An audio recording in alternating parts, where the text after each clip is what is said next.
ज़्यादातर पेरेंट्स की तरफ से मुझे एक सवाल पूछा गया है एंड दैट इज़ कि हमारे दो बच्चों के बीच में तू मैं होती है, आर्गुमेंट होता है, लड़ाई झगड़ा होता है।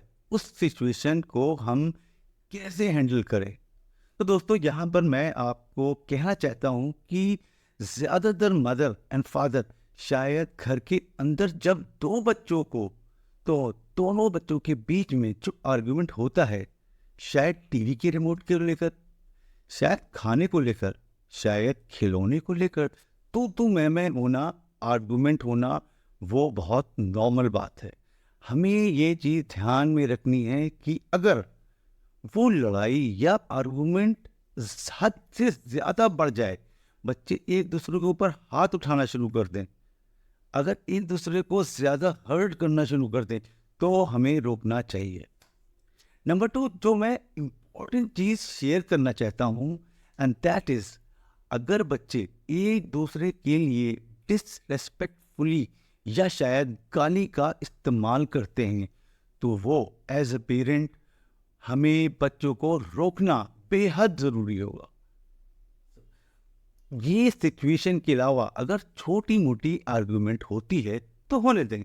आई वुड रिकमेंड कि उतनी ज़्यादा टेंशन ना ले, बिकॉज बच्चों के बीच में ये लड़ाई झगड़ा है, वो फ्यूचर के लिए बच्चों के बीच में बॉन्डिंग क्रिएट करने का काम करता है।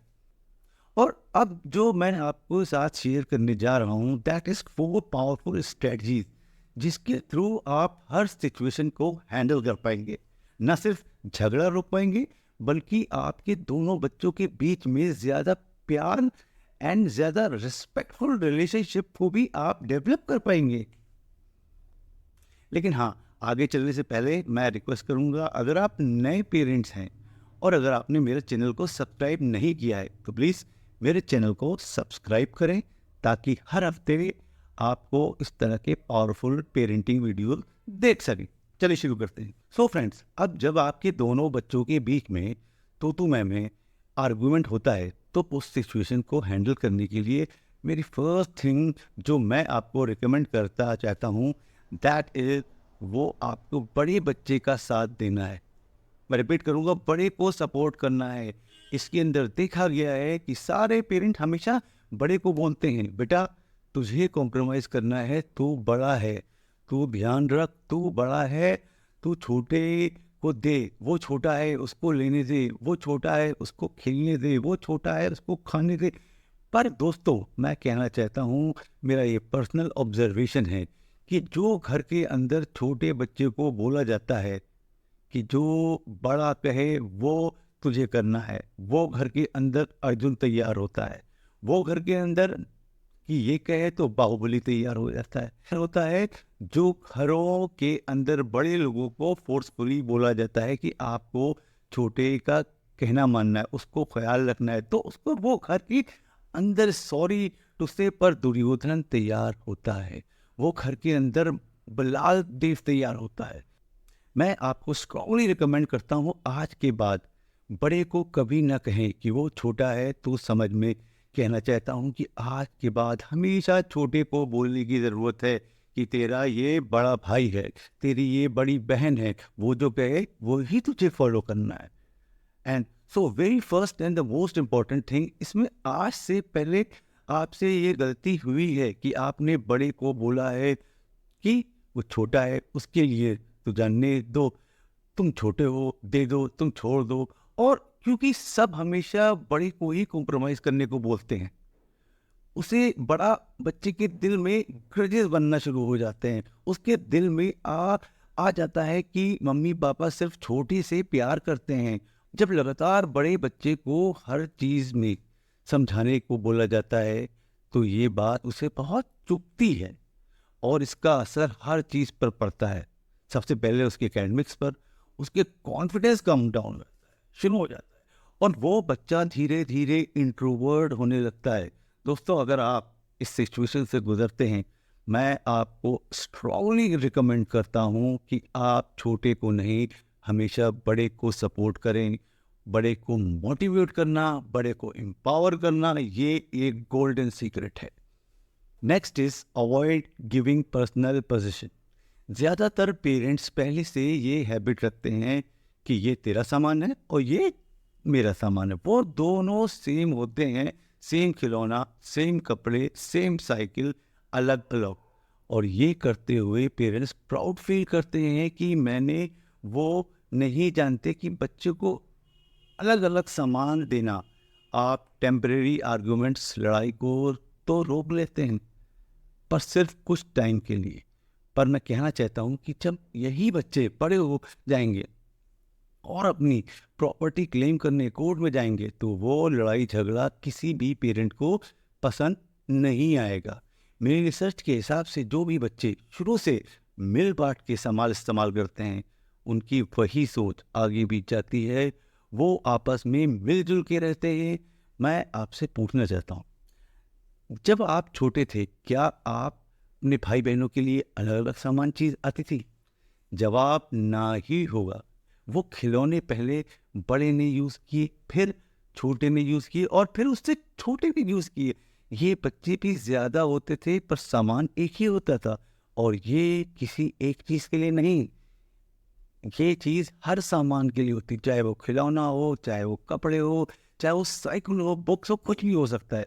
यानी इस वजह से पहले शॉर्ट टाइम के लिए लड़ाई तो हो जाती है, टेम्पररी आर्गूमेंट होता है, पर लाइफ टाइम के लिए जितना भी बच्चे को आपस में कंपेनियनशिप डेवलप करता है, उनके बीच में ट्रस्ट होता है, उनके बीच में एक दूसरे के लिए सेक्रीफाइसेस करने के लिए भावना आती है घर में, जिससे भी कोई चीज यूज करना है ले, फिर यूज करे, वो वापस रख दे और वक्त आने पर दूसरा उसे यूज कर सकता है। ये सिर्फ एक टेक्निक नहीं है, एक कल्चर है। मैं कहना चाहता हूं कि हम एक बार इस टेक्निक को फॉलो करें। I am sure you will love it, क्योंकि मेरे पास इसके बहुत अच्छा फीडबैक आया है। नेक्स्ट है इक्वल पनिशमेंट पॉलिसी। अगर दोनों बच्चों के बीच में झगड़ा होता है, अगर दोनों के बीच में कोई बहस होती है, तो वो उनके बीच में होती है। इससे सुनने के बाद लगता है कि उसकी गलती होगी और उसकी सुनने के बाद लगता है कि इसकी गलती होगी। पर दोस्तों, मैं आपसे बताना चाहता हूँ कि आप अपने घर के अंदर इक्वल पनिशमेंट पॉलिसी अप्लाई करके देखें। अगर आप चाहते हैं कि आपका बच्चा जो भी उनका झगड़ा या बहस वो खुद ही सुलझा लें, तो ये पॉलिसी या ये स्ट्रेटजी बहुत इफेक्टिव है। एग्जाम्पल, सॉरी लिखने का पनिशमेंट है तो दोनों को लिखना पड़ेगा। कोई स्क्रीन टाइम पनिशमेंट है तो दोनों को देखना नहीं मिलेगा। रेस्टोरेंट ना जाने का पनिशमेंट दोनों को मिलेगा, वगैरह वगैरह। जो भी पनिशमेंट है आप दोनों को सेम लीजिए। जब आप दोनों को बराबर वेट करेंगे, ना तो बड़ा फील करेगा, ना उसके साथ अन्याय हुआ है और ना ही छोटा। और एक अच्छी खबर मैं बताना चाहता हूँ, जब एक बार दोनों को सजा मिलेगी, दूसरी बार दोनों को सजा मिलेगी, तीसरी बार दोनों को सजा मिलेगी, तो फिर वो चौथी बार क्या होगा पता है? दोनों बच्चे आपके सामने नहीं आएंगे झगड़ा बहस या अपने आर्गुमेंट के साथ, वो खुद ही उसे हैंडल करने की कोशिश करेंगे। और आज के बाद पेरेंट्स यही चाहते हैं कि दोनों बच्चे अपनी जिम्मेदारियों और अपने आर्गुमेंट्स को खुद ही हैंडल करें। और दोस्तों, जो शायद मैं सबसे इम्पोर्टेंट चीज़ कहना चाहता हूँ, वो है कि बच्चे अच्छे बन जाएंगे, एक दूसरे पर फैसला करेंगे, एक दूसरे को सपोर्ट करेंगे, अच्छा बिहेव करेंगे। Now next is money jar technique. ये टेक्निक क्या है दोस्तों? सो मनी जार टेक्निक के अंदर हमें क्या करना है? सो हमें दो जार लेंगे, एक छोटी और एक बड़ी, जहां पर एक बच्चों की जार है और एक ही पेरेंट की जार है। अब हमें क्या करना है, दोनों जार के अंदर एग्जाम्पल के तौर पे सपोज बच्चे की जो एज है उसके अकॉर्डिंग ₹2 का कॉइन या ₹5 का या ₹10 का अब आप वहां पर रख सकते हैं। और ये पैसे कुछ और नहीं बल्कि उनको दिए जाने वाले पॉकेट मनी होगी। अब दो बच्चों के बीच में जब आर्गुमेंट होती है, जब लड़ाई झगड़ा होता है, जब घर में तू तू मैं मैं होती है, so very first thing, and that is normal है, तो नॉर्मल उतना ही ज्यादा सीरियसली नहीं लेना चाहिए। अगर होता है तो बड़ी के साथ देना है। नंबर 3, अगर इन एनी सिचुएशन बहुत ज्यादा बात बढ़ गई और पनिशमेंट देनी पड़े तो इक्वल पनिशमेंट स्ट्रेटजी फॉलो करें। लेकिन अगर उसके बाद में हमें क्या करना है, बच्चों के लिए जार में से एक कॉइन हमें ले लेना है, राइट, वो हमारी जार में रख देना है। अगर बच्चा पूरे दिन अच्छा करता है तो आप अपनी जार में से एक उसे कॉइन दे सकते हैं, डाल सकते हैं। इस तरीके से आपको कॉइन यहाँ से यहाँ ट्रांसफ़र करते रहना है। दोस्तों, मैं बताना चाहता हूँ, संडे के दिन होगा कि जहाँ पर जार में जितने पैसे हैं वो पैसों को आधा आधा डिवाइड करके उन्हें दे दें और उससे बच्चे अपने लिए ice cream, chips, chocolate, other snacks ले सकते हैं, जो भी वो अपनी पॉकेट मनी से लेते हैं। और जल्दी ही बच्चों को ये समझ में आ जाएगा कि इस बार पैसे कम क्यों हुए, ज़्यादा क्यों हुए, और पैसे कम होने का रीज़न उनकी लड़ाई या आर्गुमेंट है।